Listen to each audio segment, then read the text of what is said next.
Alléluia.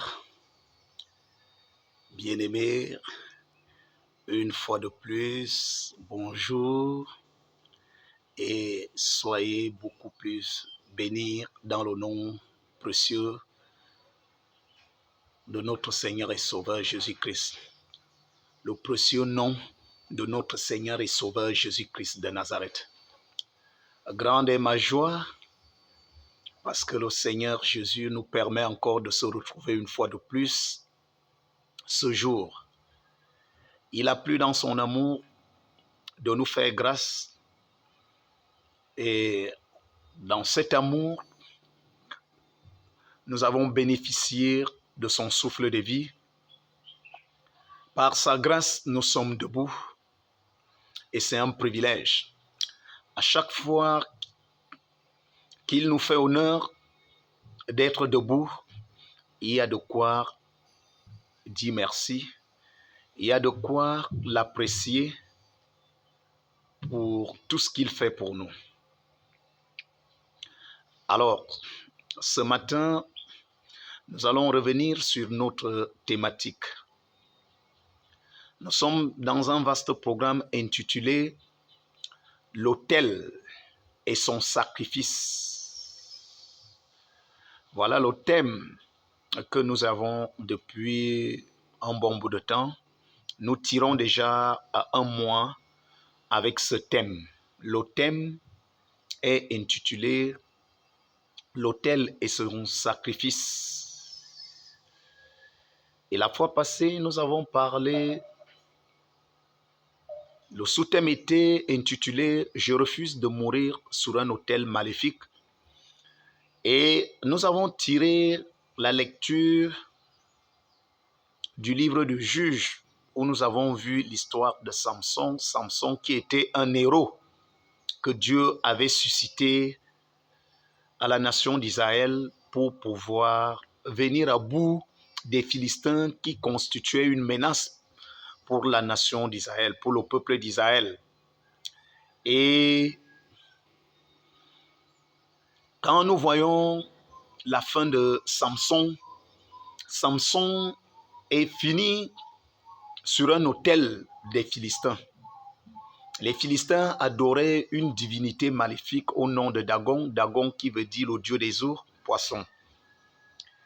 Et c'est sur cet autel que Samson a tiré vengeance. Donc l'autel a finalement eu raison de Samson. Et la Bible nous dit, la fin d'une chose vaut mieux que son commencement. Le sous-thème là nous faisait donc comprendre que je refuse de mourir sur un autel maléfique. Le plan de Dieu ne voudrait pas que je meure entre les mains de mes ennemis. David avait refusé de mourir entre les mains de ses ennemis. David était un guerrier, mais il avait refusé de mourir entre les mains de ses ennemis. Et Dieu avait exaucé la prière de David. Alors, mon frère, cette thématique, elle est tellement importante pour toi de comprendre la nécessité des autels. L'autel est un lieu d'adoration. Et comme je l'ai tantôt dit, qu'il existe deux types d'autels. Il y a l'autel de Dieu, oui, et sur l'autel de Dieu, son peuple donne à Dieu l'adoration qui lui est due. Et l'autel du diable, ses adeptes adorent le diable. Et ces deux types d'autels génèrent des puissances. L'autel de Dieu, oui, génère la puissance divine, la puissance miraculeuse de Dieu. Mais l'autel du diable génère aussi des forces négatives, des puissances négatives. Alors, nous avons aussi vendredi une nuit de prière où nous avons intitulé la nuit de prière pour thème autel contre autel, dont l'autel de Dieu, l'autel de la croix contre l'autel maléfique, contre les autels qui sont l'apanage de pas mal de problèmes qui affectent les destinées, qui affectent les vies. Voilà le programme de la nuit de prière, parce que chaque dernier vendredi du mois, nous avons des nuits de prière. Et Dieu se glorifie puissamment dans ces nuits de prière. À travers les miracles, les malades sont guéris.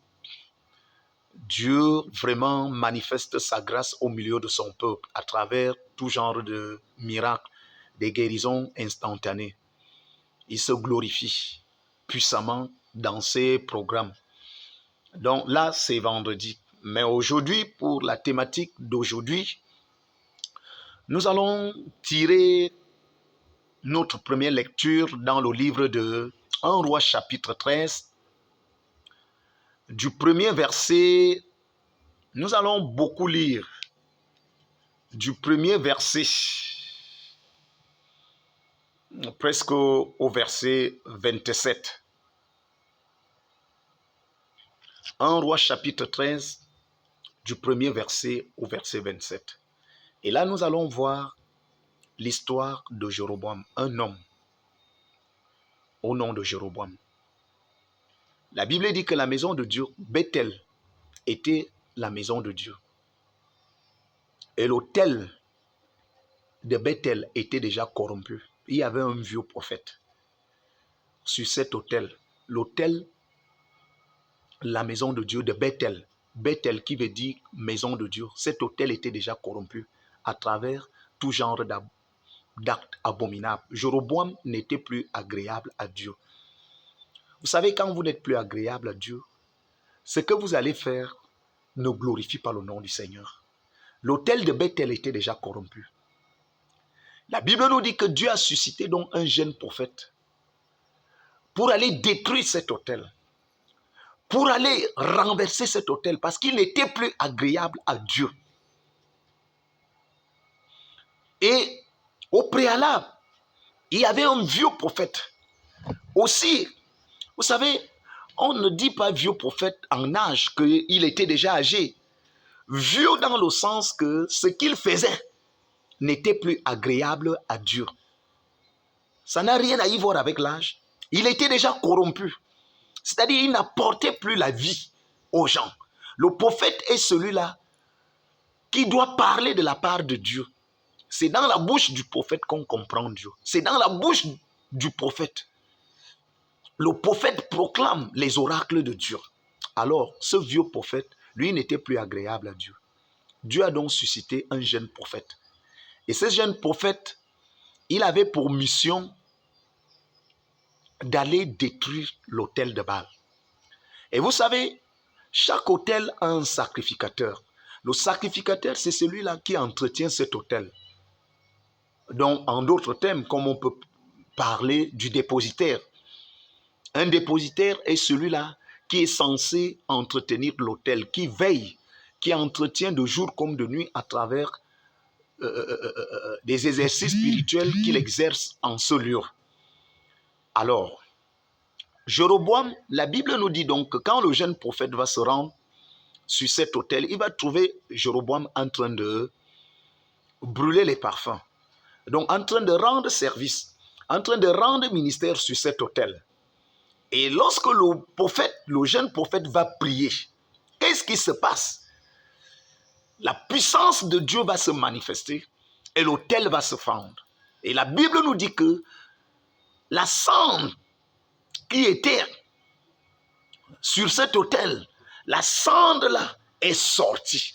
Donc en d'autres termes, le pouvoir néfaste, la puissance négative que génère cet autel, cette puissance, la prière de l'homme de Dieu est venue anéantir la puissance néfaste de cet autel. L'autel s'est fendu. Donc Dieu a exaucé la prière du jeune prophète. Et c'était sa mission de détruire cet autel parce qu'il ne donnait plus gloire à Dieu. Les vies n'étaient plus restaurées. Les destinées n'étaient plus libérées. Mais tout au contraire, ça affectait la nation d'Israël. L'autel là était plutôt l'apanage des maux qui minaient la nation d'Israël. Et il va arriver quelque chose. Lorsque l'homme de Dieu va prier, la Bible dit que la main de l'homme de Dieu, la main du roi est restée calée sur l'autel. Ma question ce matin est de savoir qu'est-ce que l'autel te retient? Quels sont les objets dans ta vie que un autel maléfique te retient? Cet autel maléfique de la maison paternelle, de la maison de ton père, qu'est-ce que cet autel maléfique te retient? La Bible dit que la main du roi Jéroboam est restée. Cet autel a retenu la main de Jéroboam. La question que je te pose ce matin, qu'est-ce que cet autel te retient? Ta santé est retenue par quel autel? Ton mariage est retenu par quel autel? Ta vie, ton voyage est retenu par quel autel? Ton ministère est retenu par quel autel? Qu'est-ce que cet autel te retient? Tes entrailles sont où? Qu'est-ce que cet autel, l'autel maléfique là, te retient quoi? Mon frère, ma soeur, toi qui m'écoutes ce matin, toi qui m'écoutes à travers cette thématique, l'autel, la main de Jéroboam a été retenue sur l'autel. Et Jéroboam a supplié le jeune prophète que, ô homme de Dieu, prie pour moi afin que je puisse retirer ma main. Bien-aimé, il y a des prières, il y a des personnes qui sont dédiées à prier pour toi pour que tu sortes de cet autel maléfique. Il y a des personnes qui sont censées, ceux-là dont le Seigneur a mis à part, pour prier pour toi afin que cet autel te vomisse. Que l'autel là restaure ta destinée. Que l'autel là libère ton mariage, ton voyage, tes entrailles, ta fécondité, ton élévation, ton ministère. Oui, tes dons spirituels. Oui, tes capacités intellectuelles qui sont retenues sur cet autel. Ta robe de mariage, tes chaussures de mariage, tes perles, tes bijoux. Oui, tes sous-vêtements. Qu'est-ce que cet autel te retient? Il a dit, homme de Dieu, prie pour moi afin que je puisse retirer ma main. Homme de Dieu, prie pour moi afin que mon mariage se retire de cet autel. Prie pour moi afin que je retire mes finances sur cet autel. Prie pour moi et que je retire ma santé. Je retire ma vie qui est sur cet autel. Je retire mes biens. Je retire ma richesse sur cet autel. Il dit, homme de Dieu. Et là, Jéroboam, qui rendait des services sur cet autel, il est obligé d'aller faire recours à l'homme de Dieu. Et il va demander, qu'est-ce qu'il va demander à l'homme de Dieu? Homme de Dieu, prie pour moi et que je puisse retirer ma main. Oui, mon frère, ma soeur, ce que je vous enseigne là, c'est une grâce. Vous savez, la plupart de certains milieux, on n'en parle même pas des autels. C'est comme si tout est normal. Mais le message là, ça fait partie de ma mission. Ça fait partie des messages que j'ai reçus du Seigneur. Les autels. J'enseigne depuis Fort Lurette sur les autels. Autel contre autel. Alléluia. C'est Jéroboam. Il brûlait les encens, donc il déposait des sacrifices. Et ces sacrifices sur cet autel n'étaient pas pour la glorification du nom de l'Éternel. Ce n'était pas pour la glorifier. Dieu n'était pas glorifié à travers les sacrifices que Jéroboam déposait. Jéroboam n'était plus agréable à Dieu. Et tout ce qu'il faisait sur cet autel, Dieu ne tirait pas gloire.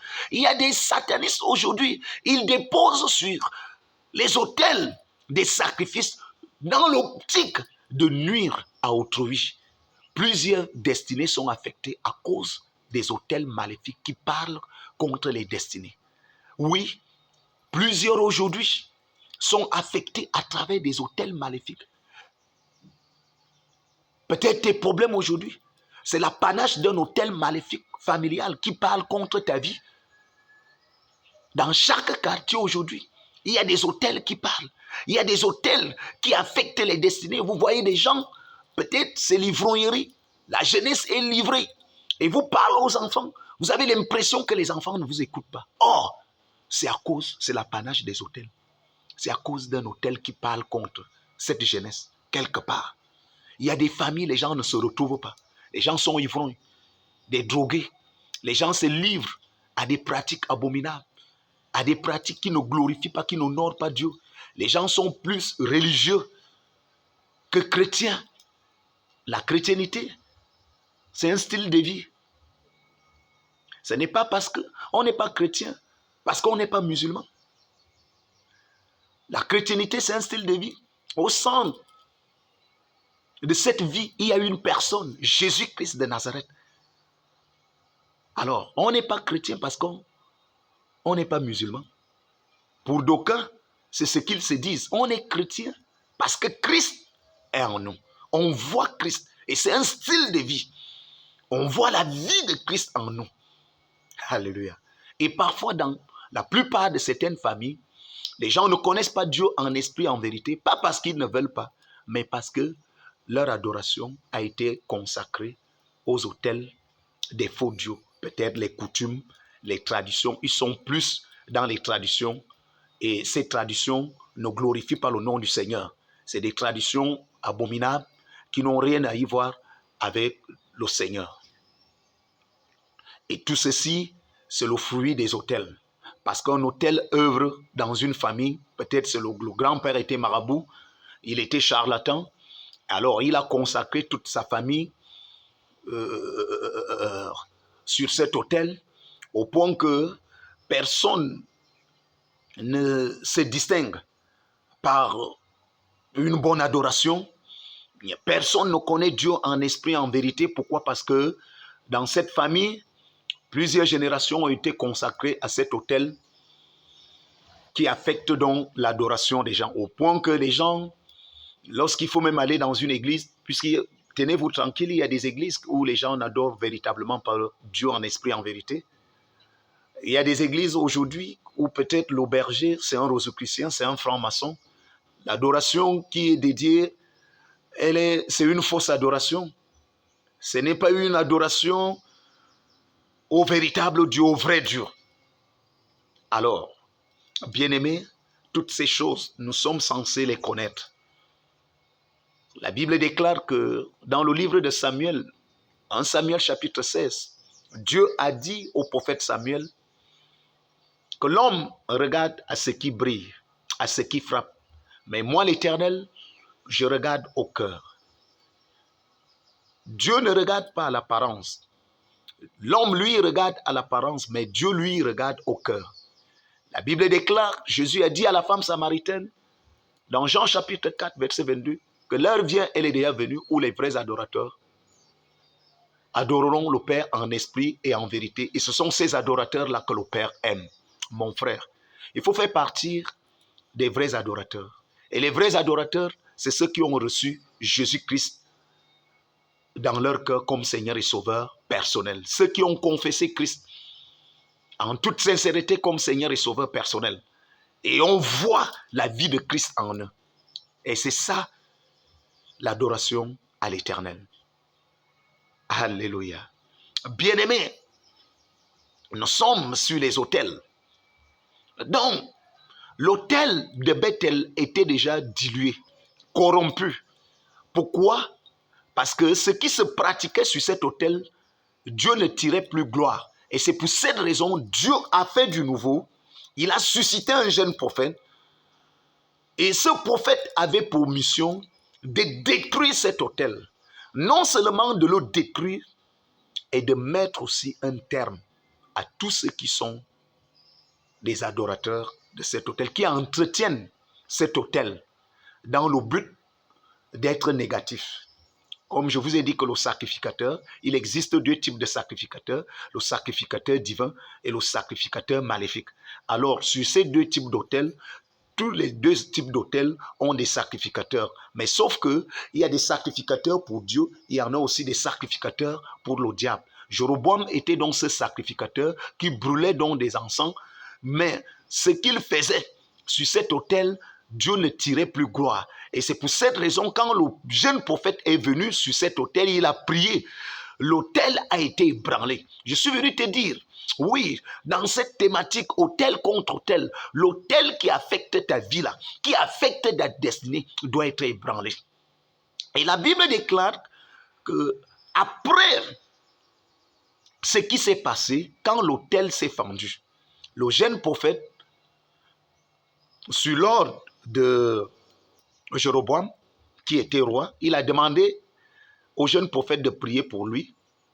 Et le jeune prophète a prié pour lui au point qu'il a pu retirer sa main. Et lorsqu'il a retiré sa main, la Bible dit que le roi a demandé au jeune prophète qu'il aille avec lui manger un bout de pain et prendre un verre d'eau. Le jeune prophète a dit, il a reçu l'ordre venant de l'Éternel qu'il ne doit rien manger à cet endroit et il ne doit rien boire. Et il ne retournera même pas par le même chemin qu'il est venu. Donc il avait une mission spécifique et sa mission c'était de démolir, c'était de détruire cet hôtel parce que l'hôtel là affectait beaucoup de vies. Les gens ne se retrouvaient plus. Les gens ne vivaient plus la vie de Dieu à cause de cet hôtel. Cet hôtel faisait autant de dégâts parce que l'hôtel maléfique, la particularité de l'hôtel maléfique, c'est de faire les dégâts dans les vies des gens. C'est de pousser les gens à souffrir. C'est de mettre la frustration, l'amertume dans les vies. Alors, le jeune prophète va donc dire à Jéroboam, le roi, qu'il m'a été dit de la part de l'Éternel de ne rien prendre, de ne rien manger et boire, et de ne même pas retourner par le même chemin que je suis venu. Donc voici ma mission, c'était de détruire l'autel.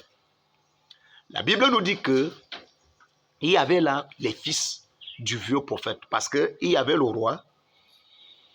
Vous savez, le ministère prophétique, il y a aussi le roi. Et à côté du roi, il y a un prophète. Le prophète doit parler et le roi doit comprendre. Donc le roi est toujours à côté du prophète. Ou bien le prophète est toujours à côté du roi. Donc le roi avait donc pour prophète le roi Jéroboam, le vieux prophète. Déjà l'autel est corrompu. Donc tous ceux qui rendaient des services sur cet autel étaient aussi corrompus. Il n'était plus agréable à Dieu. Et c'est pour cette raison que je vous ai dit que il est vieux, pas vieux en âge, mais comprenez la révélation, comprenez. Vieux dans quel sens? Il était vieux. L'autel maintenait des gens dans des vieilleries, maintenait des gens dans le joug de la maladie, le joug de la souffrance. Il n'y avait pas quelque chose de nouveau. La Bible dit que l'Éternel renouvelle ses bontés chaque matin. Mais cet autel, il n'y avait rien de bon. Les gens n'étaient pas prospères. Les gens n'étaient pas en santé. Les gens ne trouvaient pas grâce aux yeux de Dieu les mariages, les voyages, la vie spirituelle. Que cet autel manifestait ne donnait pas gloire à Dieu. Au point que ça attirait plutôt les malheurs. La Bible dit que le vieux prophète avait des fils qui étaient là sur cet autel. Après avoir vu ce que le jeune prophète a fait, ils ont tenu informé au vieux prophète, à leur père. Et la Bible dit que le vieux prophète a scellé l'âne pour aller à la poursuite du jeune prophète. Et ici, c'est les fils du vieux prophète qui ont tenu informé. Alors, un autel maléfique a aussi la capacité de poursuivre les gens. Un autel maléfique a la capacité de contrôler. La Bible dit que les fils étaient là. Et les fils symbolisent ici comme les esprits au service de cet autel. Parce que même si le père n'est pas là, le vieux prophète n'étant pas là, mais les fils étaient là. Ils avaient donc ce devoir, ils avaient cette capacité de contrôler tout ce qui va se passer. Quelqu'un vient toucher l'autel, ils sont déjà au courant. Quand quelqu'un s'amenait, automatiquement, les fils étaient au courant. Et il fallait donner le rapport au père. Et chose faite, le père va donc sceller l'âne. Et il va aller à la poursuite du jeune prophète, Le jeune prophète avait déjà fait sa mission en détruisant l'autel. Et il a refusé aussi en même temps de manger la nourriture que le roi Jéroboam l'avait proposée. Mais vous allez voir ce qui va arriver. Lorsque le vieux prophète, il va rattraper le jeune. Et quand il va le rattraper, il va dire aux jeunes, il va proposer la nourriture aux jeunes. Que vraiment, félicitations pour le travail que tu es venu abattre sur cet autel. Mais, please, j'ai quelques morceaux de pain à partager avec toi et un verre d'eau à prendre avec toi. Le jeune prophète va rappeler au vieux prophète qu'il m'a été dit de la part de l'Éternel que je ne dois même plus reprendre le même chemin par lequel je suis venu, ni manger ou boire quelque chose. Voici ma mission et j'ai achevé ma mission. Laisse-moi partir. Le vieux prophète, il va dire au jeune prophète que moi aussi, je suis prophète comme toi. Mais un ange de l'Éternel m'a parlé. Donc si je suis là avec toi aujourd'hui, parce que j'ai reçu d'un ange de l'Éternel, et il m'a dit que tu viennes manger avec moi et prendre un peu d'eau à boire. Le vieux prophète va corrompre le jeune prophète. Alléluia. Le vieux prophète, quand on parle de vieux, la Bible nous mentionne que pourtant il mentait. Alors, les autels maléfiques, les autels de Baal, ce sont les autels de mensonges. Et tous ceux qui sont au service de ces autels sont des menteurs. Les prêtres de Baal, les prophètes de Baal, quiconque prophétise par Baal est un menteur. Même s'il te dit des choses où tu te retrouves là-dedans, déjà ceux qui vous causent ces problèmes-là, ceux qui causent les problèmes aux gens, eux-mêmes ils connaissent aussi les problèmes qu'ils causent aux gens. Alors ce n'est pas parce que Baal va te dire quelque chose, un prophète de Baal va te dire quelque chose, et que tu te retrouves là, que forcément ça vient de Dieu. Écoute-moi. Le vieux prophète, il va mentir le jeune. Et c'était là l'apanage de cet autel. L'autel de Bethel était déjà corrompu. Et c'était devenu, on a transformé l'autel de Dieu, Bethel qui veut dire la maison de Dieu, on a transformé cet autel en un autel de mensonge, en un autel de faux, en un autel d'injustice. Donc lorsque le vieux prophète va dire au jeune prophète que moi aussi je suis prophète comme toi. Mais un ange de l'Éternel m'a parlé et il m'a envoyé en ta direction. Il mentait.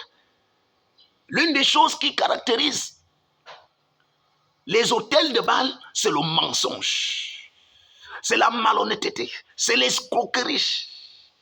Ils disent des choses, même si vous vous retrouvez dans ces choses. Bien-aimés, la Bible déclare que toute prophétie doit d'abord être examinée. Alléluia. Ce n'est pas parce que quelqu'un te dit quelque chose et que tu te retrouves dans ce qu'il te dit que forcément ça vient de Dieu. Comme je le disais tantôt, quand quelqu'un te crée des problèmes, il peut te dire, mais d'une manière rusée, les problèmes qu'il te crée, juste pour attirer ton attention. Voici le jeune prophète qui était censé venir changer la situation en Israël. Maintenant, il est menti par le vieux prophète. Et c'est ce qui caractérisait déjà l'autel de Baal, l'autel de Bethel. Pourquoi? Il y avait déjà le mensonge, il y avait déjà le faux. La vérité n'y était pas. Alors l'autel était déjà corrompu. À cause de qui? Le vieux prophète et Jéroboam. Ils étaient corrompus. Ce qu'ils faisaient ne donnait pas gloire à Dieu. Alors, tu es connecté à quel autel qui ne donne pas gloire à Dieu? Tu es connecté à quel autel? Il y a des prophètes de Baal aujourd'hui, ils prophétisent au nom de l'Éternel, mais pourtant c'est des menteurs. C'est des gens qui ne disent pas la vérité. Il y a des prêtres de Baal aujourd'hui qui prophétisent au nom de l'Éternel. Pourtant, c'est des menteurs. Ils ne disent pas la vérité. L'esprit avec lequel ils opèrent, c'est l'esprit du mensonge. Dans le livre de Jean chapitre 10, verset 10, il dit que le voleur ne vient que pour venir égorger et détruire. Mais moi, je suis venu afin que les brebis aient la vie en abondance. Le voleur ici, c'est qui? C'est le diable. Et c'est le diable qui est le père du mensonge. Dans Jean chapitre 8, verset 44, il dit que le diable est le père du mensonge. Et quand il ment, ça vient du fond de son cœur. Parce qu'il est le père du mensonge. En lui, il n'y a point de vérité. Mais dans Jean 8, verset 32, il dit, vous connaîtrez la vérité et la vérité vous affranchira. Dieu est vérité. Et quand l'esprit de vérité là parle en toi, oui, tu vas affranchir beaucoup de destinées à travers cette vérité. Le vieux prophète était déjà corrompu. Pourquoi ils avaient besoin de manger? Pourquoi ils avaient besoin de manger avec le jeune prophète? Pour le corrompre. Parce que tout ce qui arrivait à Bethel, tout ce qui arrivait là, l'autel a affecté les gens. Même si tu venais et tu étais vrai, une fois tu manges avec eux, allez, tu devenais aussi comme eux. Tu prêtes les oreilles à qui? Tu prêtes tes oreilles à qui? Qui parle et tu écoutes? La parole que tu écoutes là vient de quel autel? Quel autel te parle? Quel autel t'enseigne? Ce prophète qui t'enseigne, il est sous le joug de quel autel? Le prêtre qui t'enseigne, il est sous le joug de quel autel? Il travaille avec quels esprits? Il est le prophète de qui? Le prophète de Dieu ou le prophète de Baal? Il se tient au nom de qui? De Baal ou bien de Dieu? Alléluia. Dans le livre de 1 Roi chapitre 18, vous lisez avec moi, vous allez voir là où Élie a fait la guerre avec les prophètes de Baal.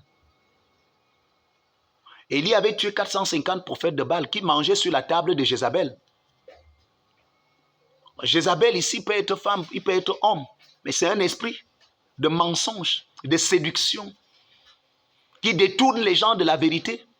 Et Achab qui était roi, dans 1 Roi chapitre 18, vous pouvez lire l'histoire.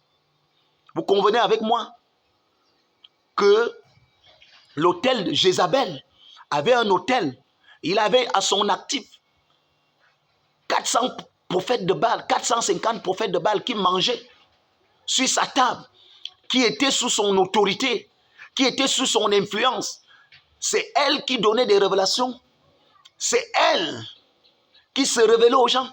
Or, Jézabel ne connaît pas Dieu. Il ne connaît pas le vrai Dieu. Mon frère, tu es sous le joug de quel autel? Tu es sous l'influence de quel autel?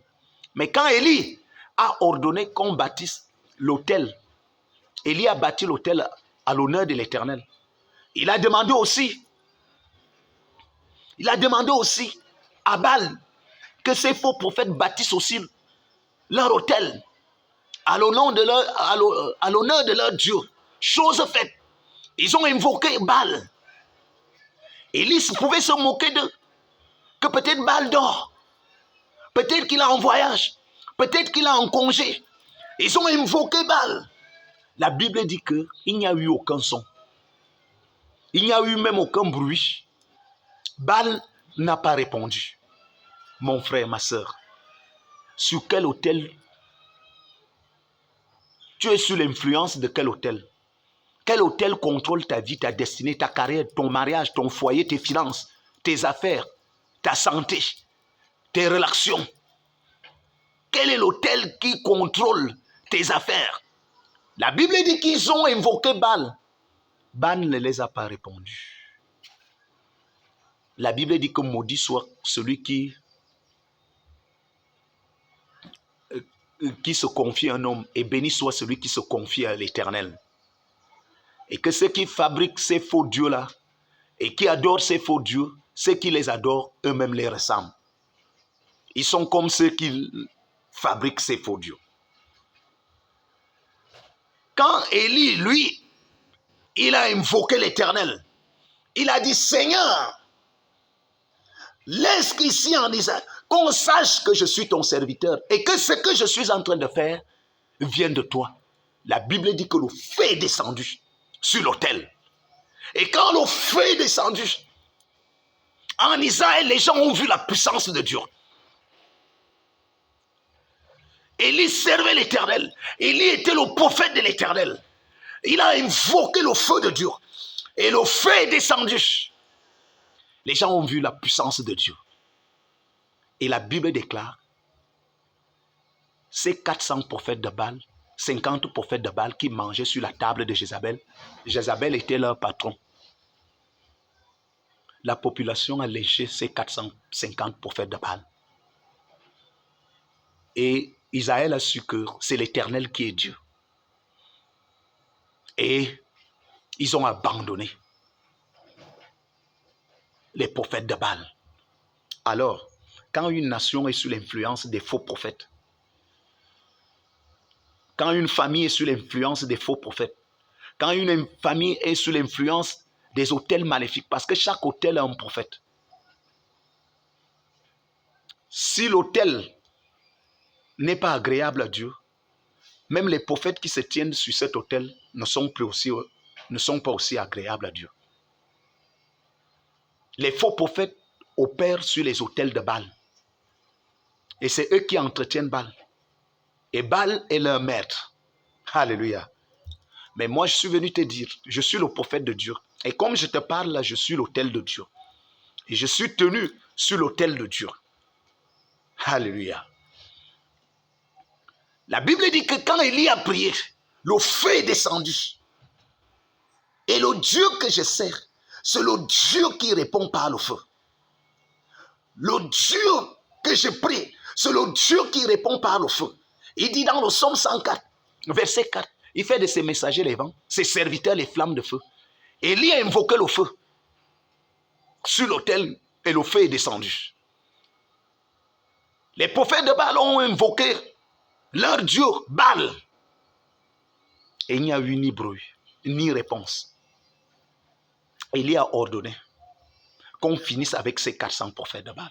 L'autel de Dieu est là pour se dresser contre le faux. L'autel de Dieu est là pour dénoncer le faux. L'autel de Dieu est là pour détruire des autels qui alimentent la sorcellerie, qui alimentent les ténèbres. Oui, quand un autel de Dieu est bâti quelque part, oui, les autels qui sont tout autour ont chaud à cause de cet autel. La Bible dit que quand Élie a bâti l'autel de vérité, l'autel de l'Éternel, le feu est descendu. Et quand le feu est descendu, oui, les prophètes de Baal, ils étaient au nombre de 450. Ils sont tous morts. On les a tous égorgés. L'autel de Dieu, quand l'autel de Dieu est bâti quelque part, la puissance de Dieu provenant de cet autel est là pour détruire tout ce qui n'est pas de Dieu. Les avions mystiques, oui, l'embargo satanique, les véhicules sataniques, oui, tout autel contraire.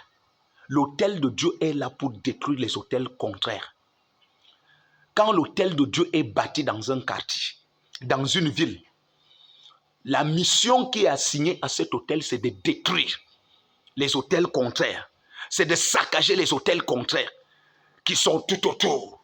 Alors, je suis venu te dire, toi qui m'écoutes, oui, sur quel joug ta vie se trouve? Tu écoutes qui? Tu écoutes qui? C'est Baal ou bien les prophètes de Baal? Bien-aimé, ce n'est pas parce qu'on a une longue soutane que forcément on est de Dieu. J'en connais beaucoup, portent des longues soutanes ici, mais c'est des rosicruciens, c'est des francs-maçons. Vous ne pouvez pas connaître Dieu au pied d'un rosicrucien.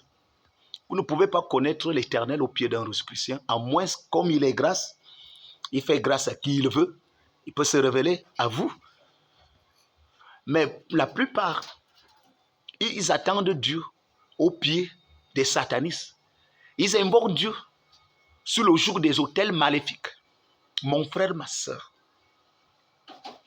je suis venu te dire, à travers cette thématique, réveille-toi, ouvre les yeux.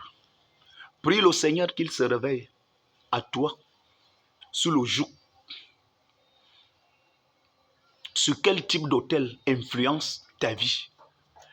Quelle est l'influence de cet autel? Dans ta famille, dans ton village, dans ton quartier, même à l'église. Il y a des églises ici. Vous voyez, des autels sont bâtis, mais ça n'a rien à y voir avec Dieu. Il y a certaines églises où l'autel même, c'est des animaux qu'on a enterrés. C'est des vies humaines qui sont enterrées là. Mais ils laissent croire qu'ils délivrent. Or, les destinées sont plutôt enterrées sur ces autels. Alors, de tels autels, en tant qu'enfant de Dieu, en tant que fils de l'Éternel, vous devez vous dresser contre de tels autels. Vous devez détruire. Chaque enfant de Dieu doit connaître la notion d'autel. Jésus lui-même, il s'est sacrifié sur un autel, l'autel de la croix.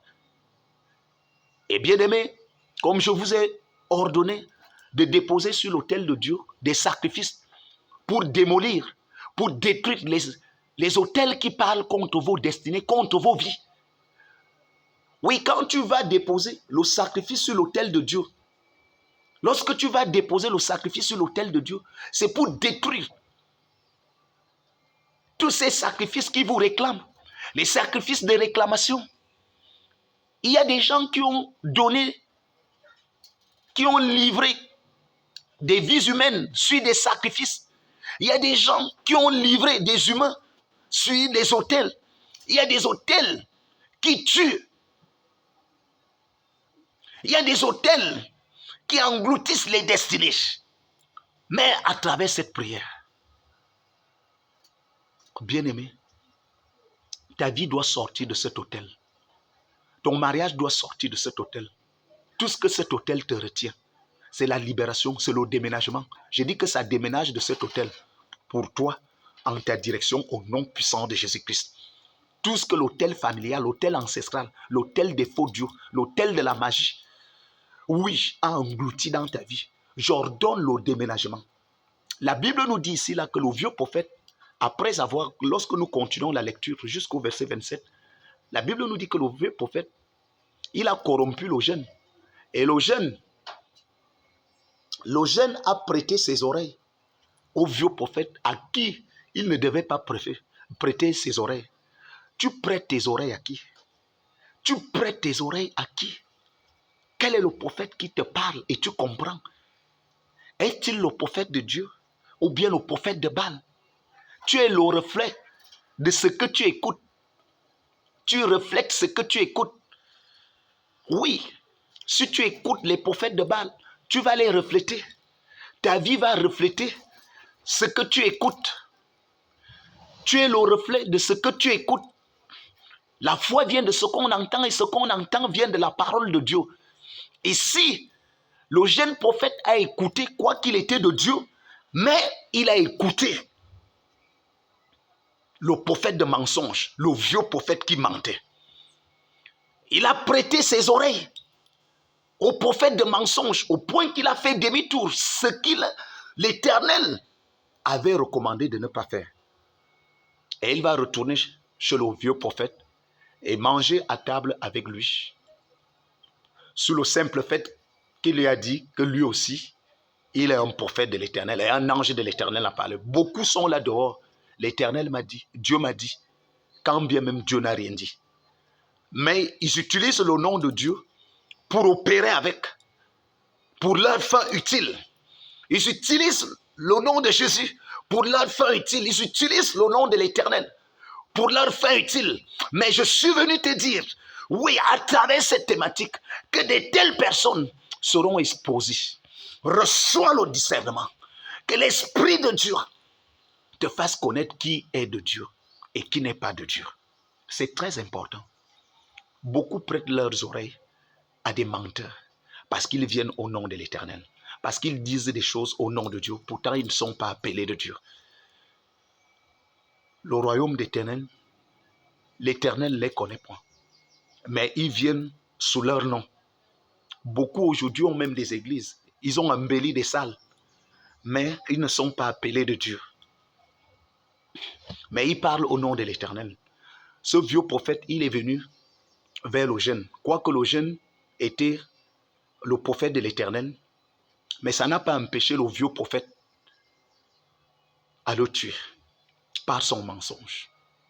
Les autels tuent les destinées à travers leurs mensonges, à travers leurs faux, à travers leur injustice. Refusent de mourir sur un autel maléfique. Refusent d'être tués par des prophètes de Baal, par leurs mensonges. Oui, par leur séduction, par leur détour. Refusent qu'un autel maléfique ou bien un sacrificateur maléfique, un sacrificateur de Baal te tue à cause de son mensonge. Je suis venu décréter, oui, la destruction de cet autel. Oui, ce soir, tu ne dois plus être sous le joug de cet autel maléfique. Tu sors de cet autel, du pouvoir de cet autel, pendant que je suis en train de prier. Priez avec moi, priez avec moi, acclamez, acclamez. L'onction de Dieu est relâchée, la puissance de Dieu est relâchée sur cet autel de Baal, sur cet autel maléfique. Je suis venu ce soir, oui, avec l'onction de Dieu, la puissance de Dieu, le feu de Dieu, le pouvoir de Dieu, pour détruire cet autel. Cet autel-là doit être détruit. Je suis venu détruire cet autel qui affecte ta destinée, qui affecte ta famille. Cet autel qui est à l'origine de cet accident, ces incidents, cette maladie, cette souffrance. J'ai dit, l'autel-là est détruit. Je le fends, je le saccage. Oui, toi qui m'écoutes, l'autel-là, l'autel ancestral-là est détruit au nom puissant de Jésus. J'ai détruit cet autel. Je relâche le feu de Dieu. J'atterris en esprit sur cet autel et je le détruis au nom puissant de Jésus. L'autel de la sorcellerie là, l'autel des coutumes là, l'autel de la mort, l'autel des ngangans, l'autel des marabouts, des charlatans, des rosicruciens, des francs-maçons. Je viens ce soir avec le feu de Dieu. Le feu de Dieu est relâché. Le feu de Dieu est relâché sur cet autel. Je le détruis. Je le détruis. J'anéantis son pouvoir. Et son pouvoir est détruit. Au nom puissant de Jésus, je relâche l'onction du Saint-Esprit. Je relâche la puissance de Dieu. Tu sors de cet hôtel. Tu sors de cet hôtel de Baal familial. Cet hôtel, oui, qui te pousse à n'expérimenter que des vieilles choses. L'hôtel de Bethel avec le vieux prophète, il poussait seulement les gens à être les mêmes choses chaque jour. Il n'y avait rien de nouveau. Il n'y avait pas de changement. L'autel de Dieu, c'est l'autel du changement. L'autel de Dieu apporte le changement. Oui, l'autel de Dieu apporte le changement dans les vies, dans les destinées, dans une famille, dans une ville, dans un quartier. Oui, ce soir, je suis venu détruire cet autel qui te maintient à faire du surplace, qui te maintient dans l'ivrognerie, dans la prostitution, dans la mort, les accidents. Cet autel qui pousse toujours que les mêmes choses, oui, se répète, accident sur accident, incident sur incident. Cet hôtel qui te maintient, oui, qui répète les mêmes choses. J'ai détruit cet hôtel par le feu du Saint-Esprit. Saint-Esprit, c'est toi qui glorifie le Père, c'est toi qui glorifie le Fils. Libère cette femme, libère cet homme, libère cette jeunesse, libère ton peuple, libère les destinées, les mariages, les étoiles, les voyages, la santé de ton peuple, les voyages, les vies, la gloire de ton peuple, les ministères, les dons spirituels, tout ce qui est enterré. Oui, la richesse, la gloire, la nourriture, les territoires qui sont sous l'influence de cet hôtel. Je vous libère ce soir. Je vous libère. Je vous libère. Soyez libres au nom puissant de Jésus. Au nom puissant de Jésus. La puissance de Dieu est relâchée. La puissance de Dieu est relâchée sur vos vies ce soir. L'hôtel là te vomit. L'hôtel là te vomit. L'hôtel là vomit tes entrailles, vomit ta vie, vomit ta destinée, vomit ta carrière, vomit ta santé, vomit ton voyage, ton dossier, tes finances, oui, tes territoires, tes biens, tes terres, tes maisons, tes voitures, ta richesse, ta nourriture. Oui, cet hôtel te vomit ce soir. Au nom puissant de Jésus, cet hôtel te vomit ce soir. Vomit ta famille, vomit tes enfants, vomit ta progéniture. Ton travail est vomi. Tes biens sont vomis. Ton héritage est vomi. Par cet hôtel au nom puissant de Jésus. Et je tue ce soir ces sacrificateurs maléfiques, ces prêtres de Baal, ces prophètes de Baal, oui, qui se tiennent sur cet autel pour sacrifier des sacrifices, des réclamations. Ils sont en feu. Je relâche le feu. Je renverse cet autel. Le sacrificateur est renversé. Oui, le dépositaire maléfique qui entretient cet autel est renversé. Je décrète la mort. La Bible déclare dans Exode 22, verset 18, vous ne laisserez point vivre la magicienne. Tout magicien, toute magicienne, tout roi sorcier, reine sorcière qui se tient sur cet autel, je juge ce sorcier. Je juge ce sorcier. Je juge ce sorcier. Par le feu du Saint-Esprit. Par le feu du Saint-Esprit. Le feu du Saint-Esprit juge ce sorcier. Il tombe. La Bible déclare dans le livre d'Ésaïe, chapitre 6, l'année où Osias est mort, j'ai vu le ciel ouvert. Que ton ciel s'ouvre. Que ton ciel s'ouvre. Le ciel de ton mariage. Le ciel de tes connexions. Le ciel de ton élévation s'ouvre. Le ciel de tes bénédictions s'ouvre. Oui, comme tu m'écoutes là. Oui, c'est l'ouverture des cieux. Les cieux des cieux s'ouvrent en ta faveur. Le ciel de tes finances, le ciel de tes connexions, le ciel de ton emploi, le ciel de ton mariage, le ciel de ton voyage, le ciel de ta santé s'ouvre et reçois au nom puissant de Jésus-Christ. Oui, commence à parler en esprit, à prier en esprit. Oui, reçois le miracle de Dieu. Reçois la gloire de Dieu. Au nom puissant de Jésus-Christ. Père, merci. Parce que tu es Dieu. Merci pour ces témoignages. Merci pour ces délivrances. Viens connecter. Oui, ton sacrifice sur l'autel. Viens déposer. Dis Seigneur, voici ce que le Seigneur me dit. Je vous ai dit, la valorisation se passe par le sacrifice qu'on dépose sur son autel. Dieu a dit à Abraham, viens déposer Isaac. Dieu a demandé Isaac à Abraham. Viens déposer sur l'autel de Dieu Isaac. Isaac peut être, tu peux dire, voici 1 million de francs que je viens déposer sur l'autel. Voici une voiture. Voici le terrain. Voici la maison. Voici 500 000 que je viens déposer sur l'autel de Dieu. Je me connecte à cette grâce. Je me connecte à l'autel suprême, l'autel de Dieu. Et je viens déposer mon sacrifice. Je connecte mon sacrifice au sacrifice suprême, à savoir le sacrifice de Christ. Christ qui est mort et ressuscité pour moi. Il est l'agneau immolé. Et je viens connecter sur l'autel du Dieu vivant mon sacrifice au sacrifice suprême. Fais-le. La prière n'est pas la seule chose qui sauve, qui bénit. Oui, l'ordonnance prophétique peut te sortir d'une situation. Ce programme des autels, c'est une ordonnance prophétique. Viens déposer sur ton autel le sacrifice, et un sacrifice agréable à Dieu. Et tu verras la gloire de Dieu. Tu verras la gloire de Dieu. Que ton sacrifice parle à ta faveur. Ton sacrifice parle en ta faveur, en faveur de ta maisonnée, en faveur de ta famille, en faveur de ton travail, ta santé, ton élévation, ton mariage. Dépose un sacrifice. Oui, et parle à Dieu. La Bible déclare que quand Salomon allait déposer dans 1 Roi chapitre 3, verset 1 à 4, il allait déposer sur l'autel de Dieu son sacrifice. La même nuit, Dieu apparut à Salomon. Il a dit, demande-moi ce que tu veux. Et Salomon a demandé la sagesse. Et Dieu a donné à Salomon en outre les richesses et la gloire. Qu'il en soit ton partage au nom de Jésus de Nazareth. Quand Abraham a déposé sur l'autel de Dieu son sacrifice, oui, Dieu a pourvu dans la vie d'Abraham. Dieu a pourvu. Ton sacrifice pourvoit dans ta vie. Peu importe la situation que tu traversais, viens déposer ton sacrifice et tu verras la gloire de Dieu. Oui, mon frère. Amen. Amen. Amen. Aujourd'hui est meilleur. Demain sera encore plus meilleur. Que le Seigneur vous bénisse. Amen.